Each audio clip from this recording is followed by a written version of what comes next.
Hello and welcome back, fellow metalheads. My name is Mike, and today I bring you the first of many interviews with talented members of the metal scene who contribute to our growing Canadian ecosystem.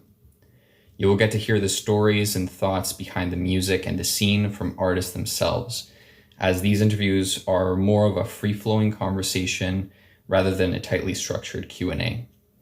I hope this will help other artists gain valuable insight from their peers, deepen the relationship between fans and the artists that are going to be featured, and of course, serve as a fun source of metal entertainment for all of us. So, without further ado, it is my pleasure to introduce our very first guest, Cavan Hoover. He is a man of many talents and many names who resides in the frostbitten city of Winnipeg, Manitoba. Most will know him as the entity Funeror, frontman of rising black metal band Nocturnal Departure, while others, deeper in the underground, may recognize him as Plague from the one-man project Hellmoon. Cavan is not only a musician, but also a talented illustrator and designer whose work has reached multiple countries across the world under the brand Rotting Rain. Hear us discuss topics ranging from the uniqueness of the black metal genre, how to balance multiple artistic projects, and how the Winnipeg scene has changed over the last 5 years. Roll the intro track.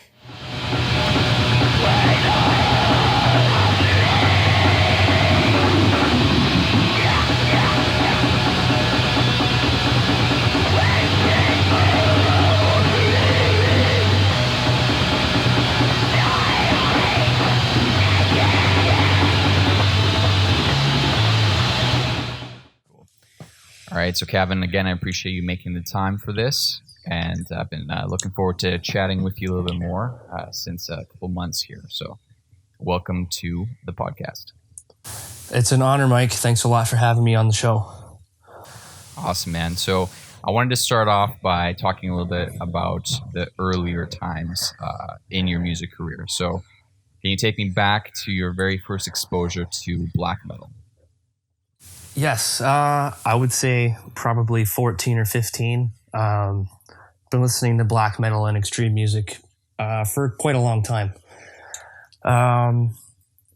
Honestly, it kind of just started with bands like Dimmu Borgir and whatnot, and then actually LimeWire was a black metal exposure for me. I don't know if you remember LimeWire, but yeah, I ended up coming across like Marduk and Leviathan and Mayhem, Dark Throne, all of those. Yeah. So around 14 or 15. For me, it was definitely a lot later. So that's why you're the black metal musician here. Awesome. And so around that time then, 14, 15, is that where you first started playing music as well?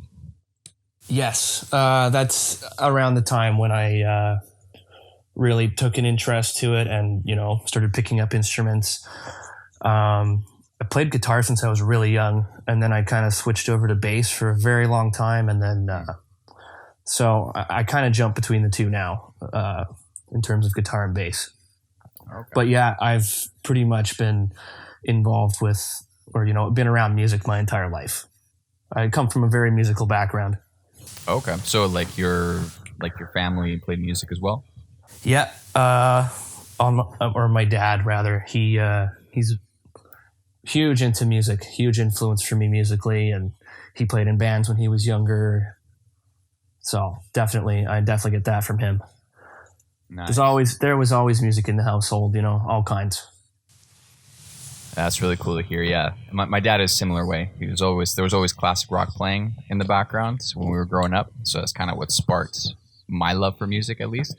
And then it was kind of my own exploration afterwards into metal to figure out what that was. But for sure, yeah, that's awesome, man.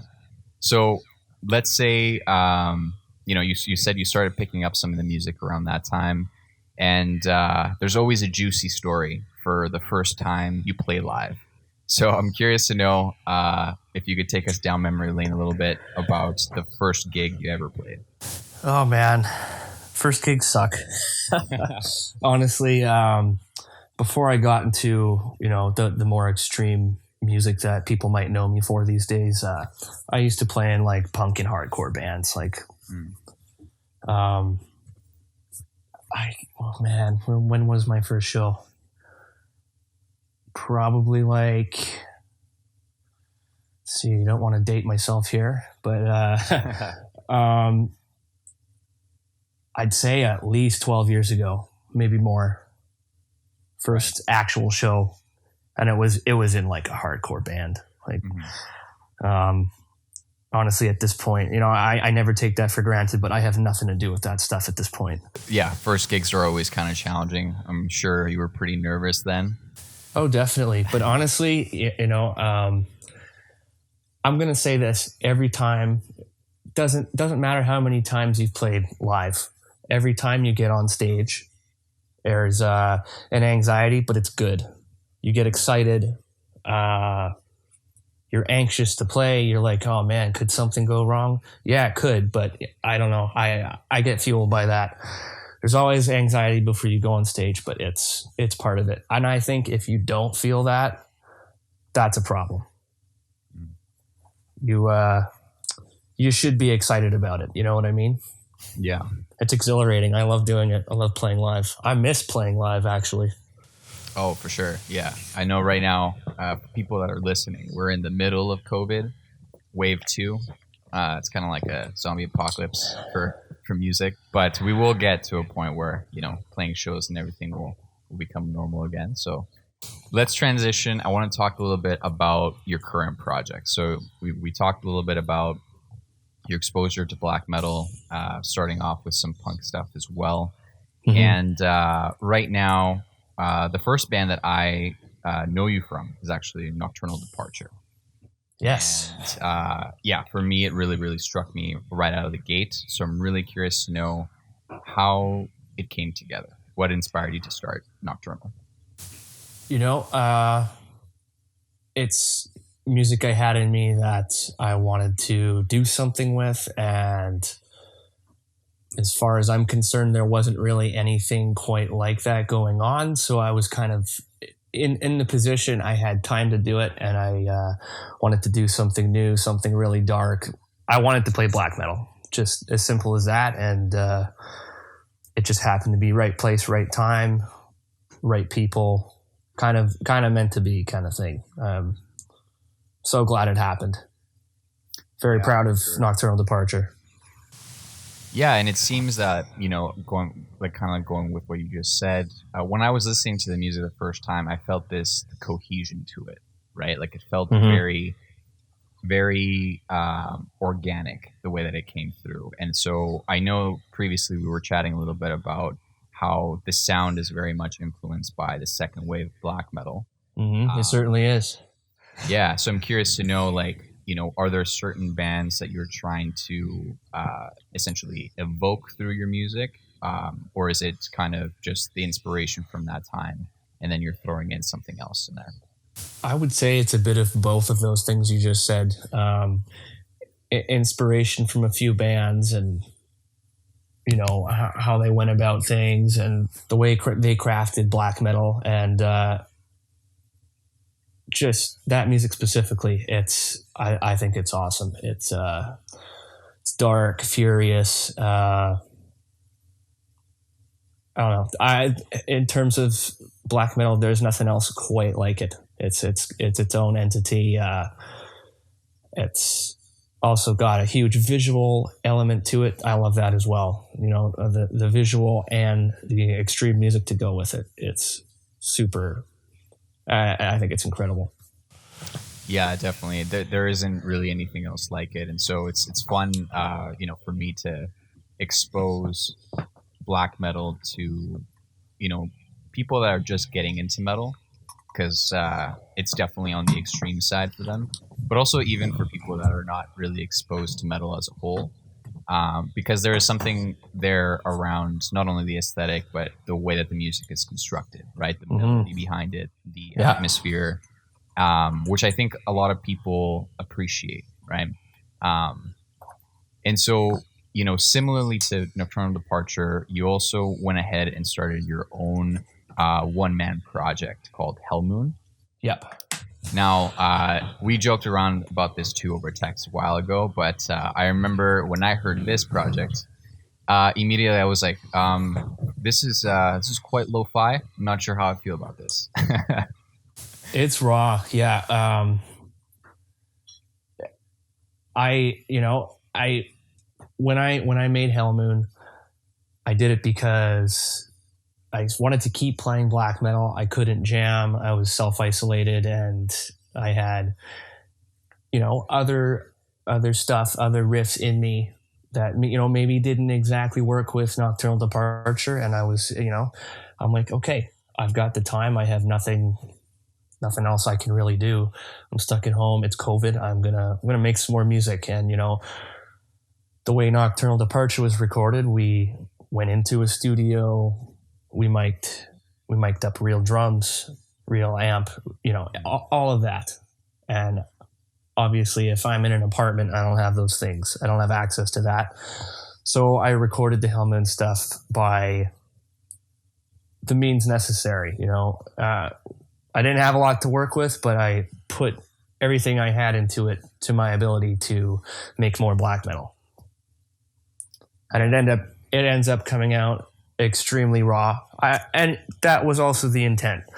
Something that's, not like, I didn't want to make just another Nocturnal Departure. This is its own entity. Hellmoon's its own thing. Yeah, for sure. Different flavors. Yeah, and it's definitely apparent, like, even as you said, right, even just the riffs choices that you have thrown in there, they're very different. And yeah, I guess it's kind of hard to explain. It's one of those things that you'll have to listen to it. And I'll definitely link some music at the bottom in the description of this too, so that people can dive into that and check out the differences, right? Mm-hmm. Yeah, and so one of the things that I was really curious about too, and this is kind of diving back into the whole aesthetic around black metal. One of the things that is also unique about the genre is, this idea of using pseudonyms. Mm-hmm. And, for me, it seems that the popularity has not decreased. It's become basically almost like a staple within the music genre. So I'm curious to know, like, how do you approach pseudonyms personally within the music? A pseudonym for me, it's essentially you are becoming part of the music, part of the representation of the music, and that also goes along with how you present yourself with corpse paint, or it's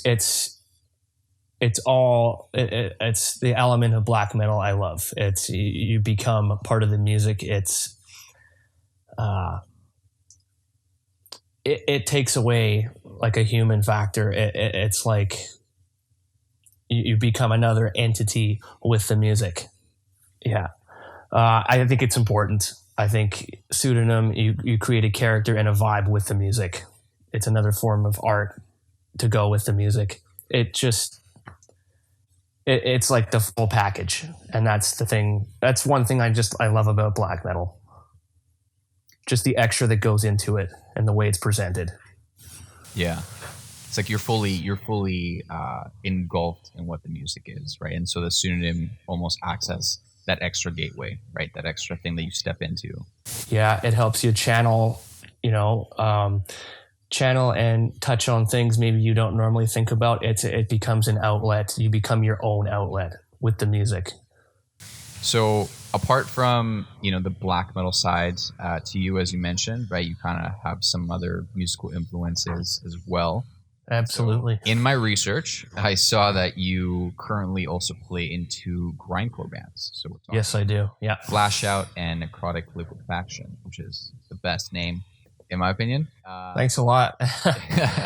Yeah, and so I'm curious then, like obviously with art, there's different types of moods that will produce certain types of music, right? So as you mentioned before, with Nocturnal and Hellmoon, they're extensions, but not necessarily the same thing. So when you're sitting down and starting to write riffs, how do you go about like separating ideas for each of your projects?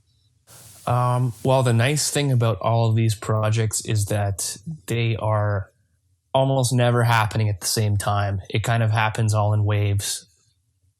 Flash Out and Necrotic, that stuff came first. So I was sort of in that mindset at the time to write that kind of material.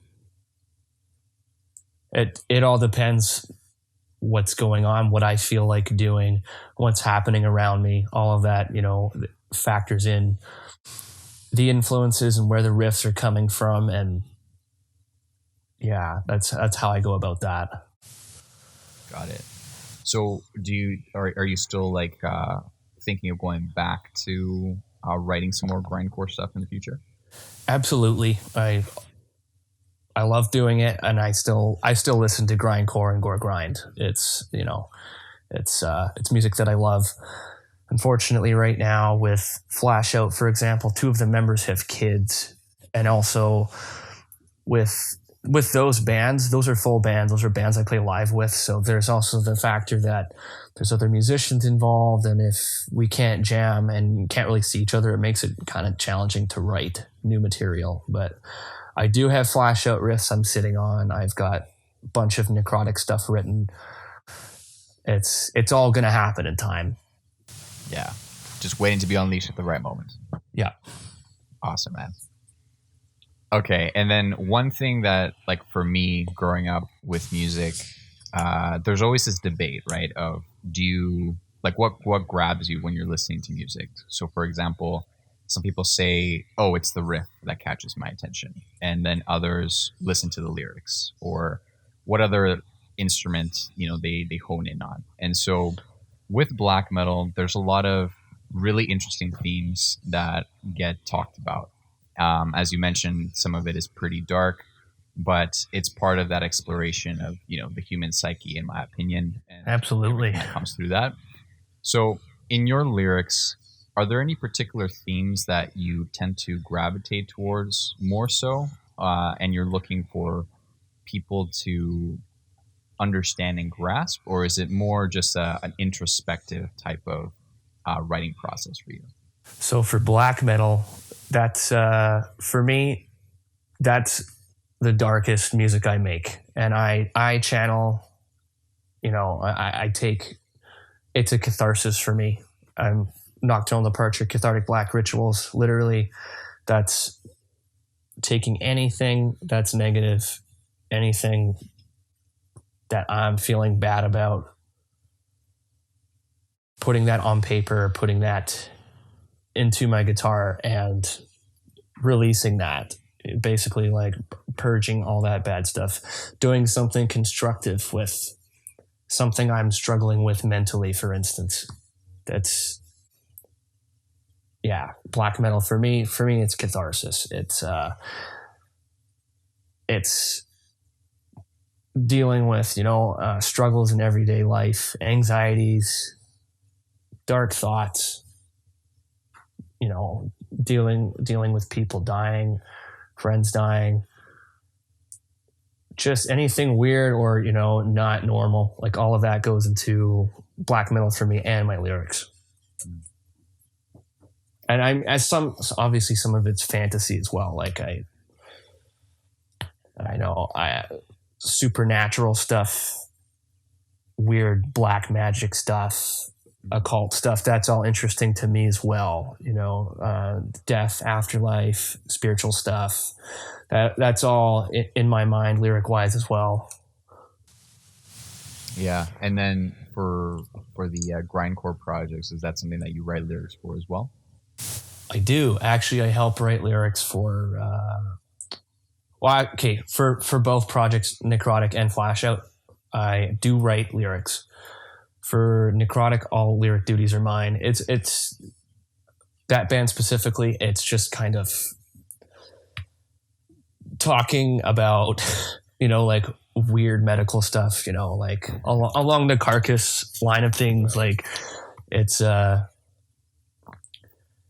just kind of funny stuff about gore, but not in a bad way. Like it's just kind of like different words for describing guts and, different decomposing levels of the body and whatnot. And then for Flash Out,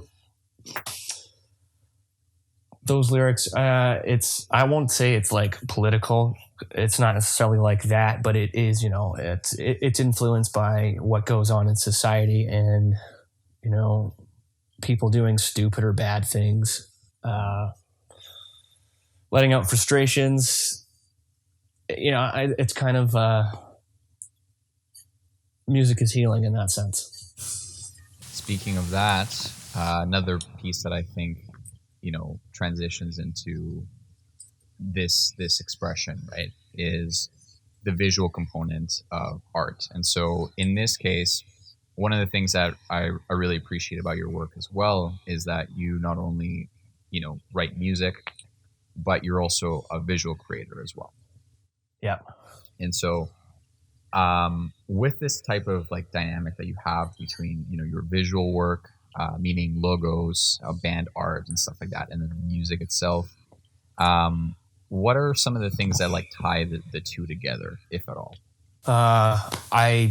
I think the art and music go hand in hand. I think, I'm going to say this first. I've been artistic all my life. Like not only music, but like the art, it's always been a part of me. Mm-hmm. It's always been the thing I've loved the most. So here I am, 30 years later, and I'm doing it for a living. Yeah. I would have never dreamed that, but yes, I believe that the art is a very, very important element of music, especially, extreme forms of music, black metal, death metal, grindcore, etc. I think that having an awesome logo, people see that, gets them stoked. It says something about the music. Same with the artwork. You see these amazing artworks and logos, it makes you want to check out that band. Mm-hmm. I've blind bought albums before because the album art was awesome, and usually the art on the cover is a very good indication of what you're going to get from that band, or what it's going to sound like. And I love being a part of that. I love to be able to create art for someone's shirt or album covers or logos. Beyond happy to do it. I'm putting everything I have into it. Yeah, under the name Rotting Rain. That's not pseudonym, but that's the name for my art and where people can find me online. Yeah, exactly. And we'll definitely link it at the bottom too, so people can check that out. And actually, awesome. On the visual side of the podcast, we'll throw in a couple of samples too of some of the most recent work you've done. Oh, that'd be great. It is really cool. Like I agree with you 100% around how a logo or even just the album art in and of itself is a buying trigger, or at least like something for people to explore new music, right? Mm-hmm. There's that feeling of going into like a record store, for example, and then you're perusing through things. And what are you going to check out if you don't know what the band is? The first thing that will pop out is that you look at the cover. Yeah. Mm-hmm. Yeah. And so, when it comes to collaborating with bands, I wonder how much of that process is them telling you, hey, just, this is our general aesthetic, go crazy, create something based off what we do. And then how much of it is a legitimate back and forth process? It's both those things, really. I try and really, take what I can from who I'm working with, and I talk to them and I'm like, okay, so here's samples of my work. What did you like here that I've done? For logos, for instance, it's like, what are some of the bands you guys love? What are some of the logos you love? Design style, texture, all that. We take all that into consideration, and I ask, what do you want it to look like? What don't you want to have in it? If it's black metal, it's like, they'll be like, hey, don't do this or don't do that. I'm completely open when I work with artists, and and then sometimes they're like, you know what, I like what you do, Cavan. So literally, this is what the music sounds like. Take it and run with it. we love what you do. We sure it will be awesome. Mm-hmm. So it kind of goes both ways. But for the most part, usually people are telling me like, okay, you know, put your touch to it, go for it. You know, whatever comes to mind, you know, full creative. But I do want to, I always discuss with the artists. I like to make them as happy as possible, you know, and I enjoy, you know, discussing, Kate, you know, how can we work together and make this look awesome? You know, your ideas and my ideas. Cool. So, you know, since you have been doing, you know, art, like visual art as well for a while, do you have any specific inspirations yourself when it comes to this medium? Oh man. I wouldn't say I have any particular artist immediately that's like a massive inspiration for me. I have a lot. Like the list would be huge. Mm. There's just, you know, the thing with art is everyone is so unique. Everyone has their own style. There's kind of no right or wrong way about going about it.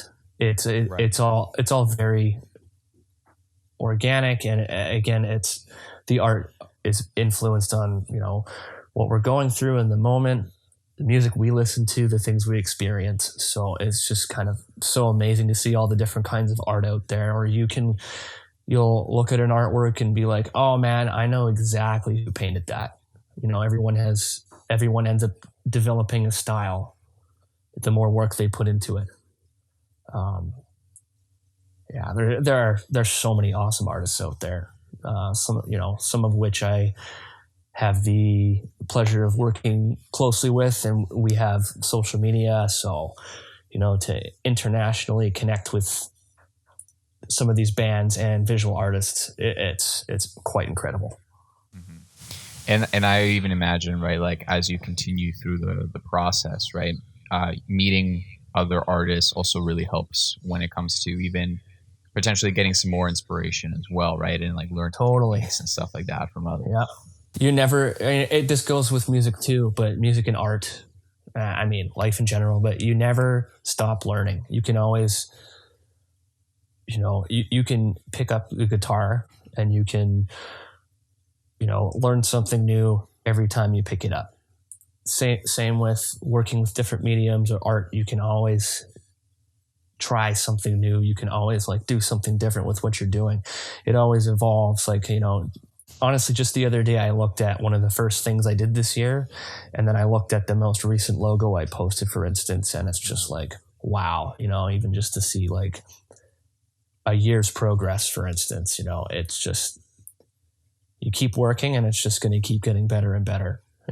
You keep taking on new influences, trying new styles, incorporating new things, being influenced by new things. It's awesome. Yeah, exactly. And that's part of, you know, the beauty of metal as well in general, right? The fact that it seems that like the metal music sphere is so diverse in and of itself that people from a different musical background get easily confused, right? I guess even, you know, ourselves, we get confused and we get all nitpicky on like, wait, is this totally sub genre, you know? Yeah. Yeah, no, I 100% agree with you when it comes to, you know, the collaboration and the ongoing process of discovery. And so that brings me to another point that I wanted to touch on, because, you know, a lot of what we're talking about is around the metal scene. And every city is slightly different from what I can tell when it comes to that scene. And so obviously, you know, COVID has thrown a huge wrench in all of our ability to gather and you know, watch concerts and all that stuff. But let's just say prior to COVID, I'm really curious to know a little bit more about the Winnipeg metal scene, and, you know, what are some of the key bands that are from there? What is the scene like? And you know, definitely we'll see if there's a return to form later down the road. Yeah, I hope so. I don't quite know exactly where it's going to end up. I honestly, I can't wait till I definitely miss playing live. I miss going to shows. I can't wait till touring bands can come back, just from making connections lately with, Nocturnal Departure, art and music, the international connections, hoping some awesome stuff can happen the next couple of years. But the scene was pretty decent as of recent. I feel extremely blessed and fortunate to have been a part of it, between Flash Out honestly really opened the door for me. That was like the first super serious, legit band that I had the honor and pleasure of playing for. My first official show with them, first technical live show, it was with Terrorizer. We opened for Terrorizer. Cool. So that's pretty insane. It was a great show. I'll never forget that. Winnipeg scene, it's got something for everybody, I would say. If you're into death metal, plenty of death metal here. If you like black metal, there is black metal here. Everything. Grindcore, thrash, punk, all forms of, all the best forms of extreme metal. You can find all that here in the scene. If you like rock, there's rock too. There's everything, something for everybody. Pretty inclusive. That's awesome. And then in terms of like venues and stuff like that, or even just like metal bar type of places, is there a decent amount there to keep the scene like active as well? The last few years there were tons, and man, I don't know. I really don't know how it's going to look in the next year or two, for example.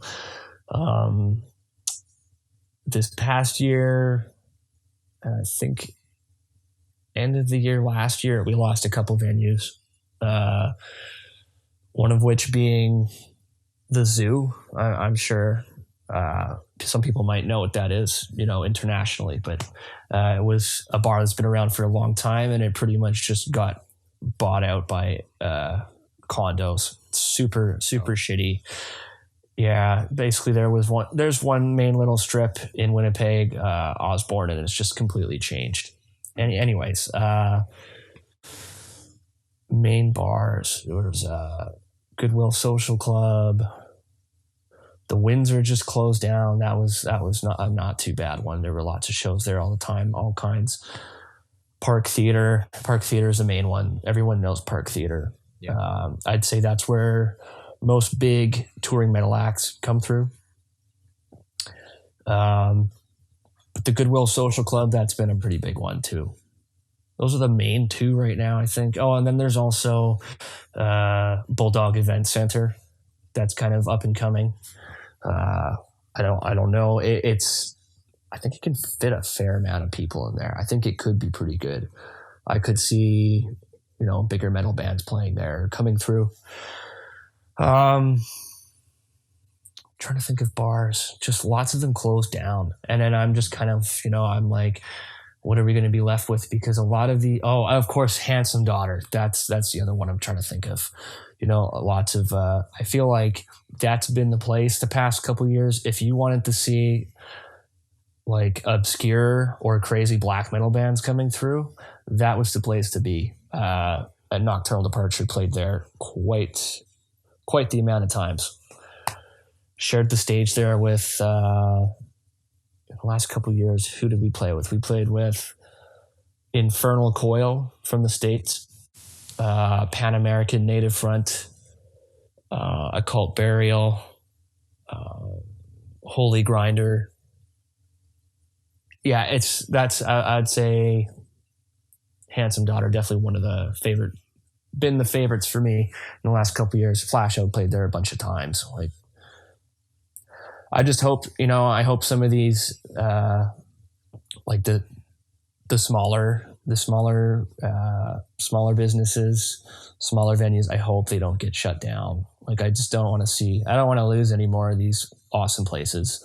Hope COVID cause too much more damage in that sense. Yeah, for sure. I'm going to be looking that place up because I've never heard of it. So I'm curious to see what it looks like. Man. I think the max can probably cram like 200, 250 people in there. And I've seen it cram before. Mm-hmm. It's fun. It's a good time. Oh yeah. Yeah. That size is always like a really crazy time. So yeah, kind of insane playing black metal shows in there. That's my favorite. Yeah, exactly. It's kind of similar to a place that we have here in Vancouver called the Astoria Pub. I've heard of it. So it's pretty small too. Probably, I would say it's probably 150, 200. Don't quote me on that. I'm not 100% sure on the numbers, but man, like some of the craziest shows there just because of, that type of closeness. And I'm sure you've heard of the Rickshaw Theater as well. I have, yeah. That's a bigger one, and that's where a lot of the larger tours happen for metal bands. Yeah. And so, with that said too, right now we're in the age of social media, and as you mentioned before, there's a lot of opportunity when it comes to connecting with bands across Canada, totally, states, and internationally. And so, I'm curious to know a little bit about, what were some of your realizations or epiphanies, if you want to call it, as you started building out the exposure both for your visual art and also for Nocturnal Departure? Because I've seen, people in other countries even referencing your work on both fronts. Mm-hmm. So yeah, can you dive a little bit into how you used those tools for yourself? I basically Instagram is my main tool. It's pretty much the only social media I use. I use it for both art and my band in terms of international exposure and communication. It's a good tool. The algorithms are good. Glad it exists. I'm happy to use Instagram, and seeing the growth just in the last couple of years, I'm kind of baffled by it every day. Right. Like just the amount of people. Obviously, you can see how many see it, how many people comment on it, where they're from, just to see how far the music and art is reaching. Like, or just for example, like. We'll look at our Bandcamp orders for Nocturnal Departure and just seeing, how far it's spread. We've got people from Singapore or Norway, Finland buying our stuff. Nice. Like, oddly enough, very little Canadian. Really? Yeah. It's all for Nocturnal. It's basically, I'd say like 60%, 50% from the States. Very interesting. People love it there. We can't wait to get there. We were actually supposed to play the States this year. It was supposed to be our first international gigs. Oh, okay. Yeah. Yeah. Literally, when did we buy the tickets? We bought the tickets like end of February, early March. And then literally weeks after we bought the tickets, boom, here comes COVID. No, you're not playing in the States. Yeah. Great. Yeah, that sounds awesome, man. Well, congrats on that. That's Thank you. A really good thing to hear. Is there any advice you would give to maybe like an up and coming band that are just launching or anything like that to help them gain exposure? I definitely have a couple things I can say. Anyone who is wanting to start out or just starting out, you're not sure, like, you don't know much about labels or anything like that. Just don't be afraid to ask. Like, a lot of these labels, a lot of these folks, they're super awesome people and they're willing to talk to you and give you the time of day. Like, and say you're ready to release an album, make sure you've got all your ducks in a row. You've got your art, you've got all the songs finished, it's mixed, it's mastered. You've got everything you want, maybe even some shirts and stuff planned. And now you look for a label. Don't post anything yet. Try, it's a little easier nowadays to find label support, and there's a good chance you'll get your stuff pressed on cassette. Someone will do CDs for you. And if you work real hard, you'll get vinyl. But just, it's not always going to happen right away. You got to be patient. Don't jump the gun, because a lot of times labels, it's like, oh, you've already posted your stuff on Bandcamp, or like it's already on YouTube and stuff. It's better, like, if you can, keep it under wraps till you've got that label support, and then you promote and release it together. That's when it gets people hyped. That's where you build and make the impact. That's the advice I can give on that. And I would say just having that following, like, I'm extremely grateful and honored and fortunate that people like Nocturnal Departure or any of the music that I do. And I feel like because I have those connections, it's kind of made things a little bit easier for myself as a visual artist to excel. A lot of my clientele, they'll be talking to me like, hey, like, oh man, you're in Nocturnal Departure, hey? Or like, it's crazy, again, it's just kind of insane who ends up seeing it.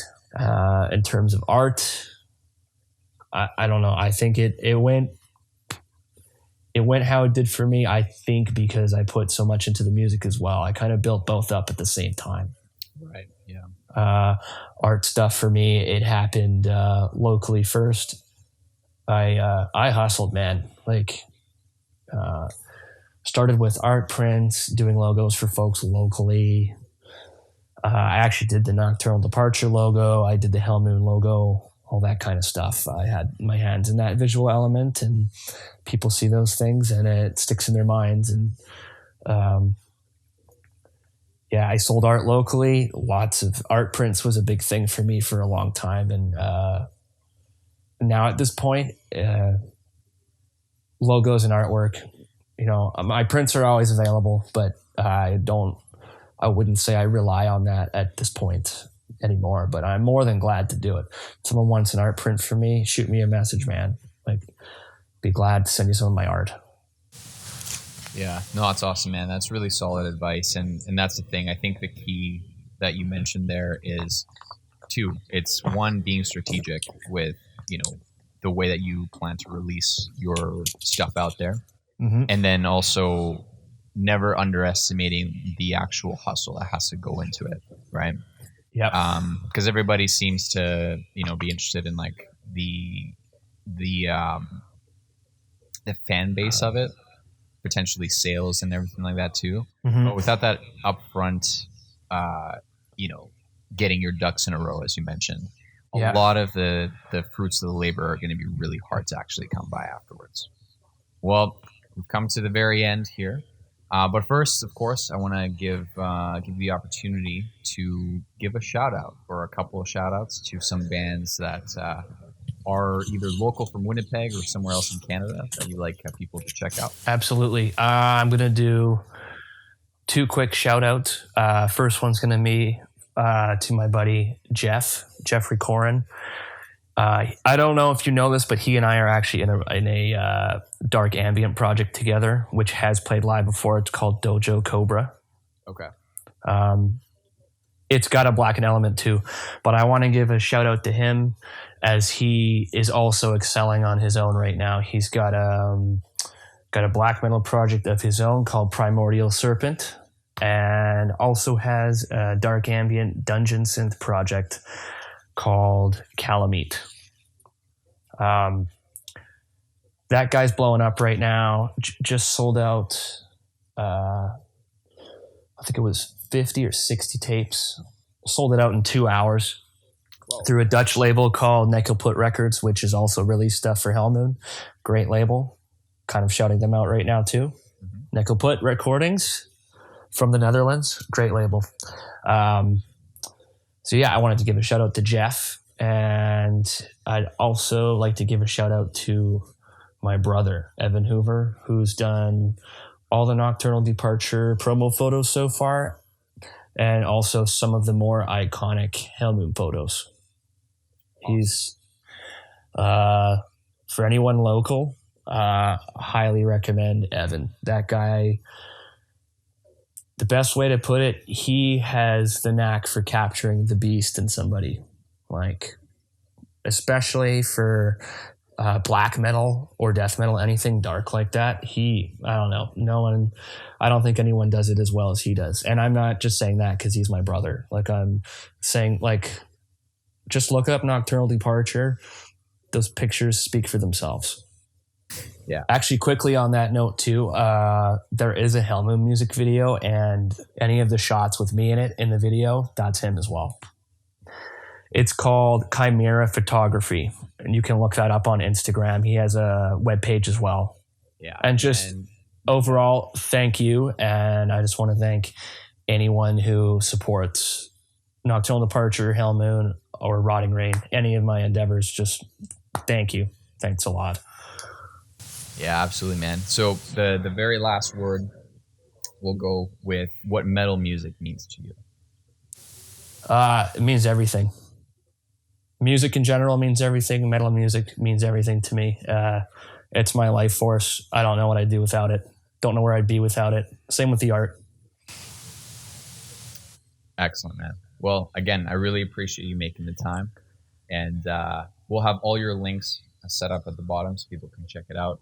Perfect. Cavan, again, thank you for tuning in and being part of the podcast. Thank you, Mike. It's been an honor and a pleasure. Great conversation. Awesome talking with you.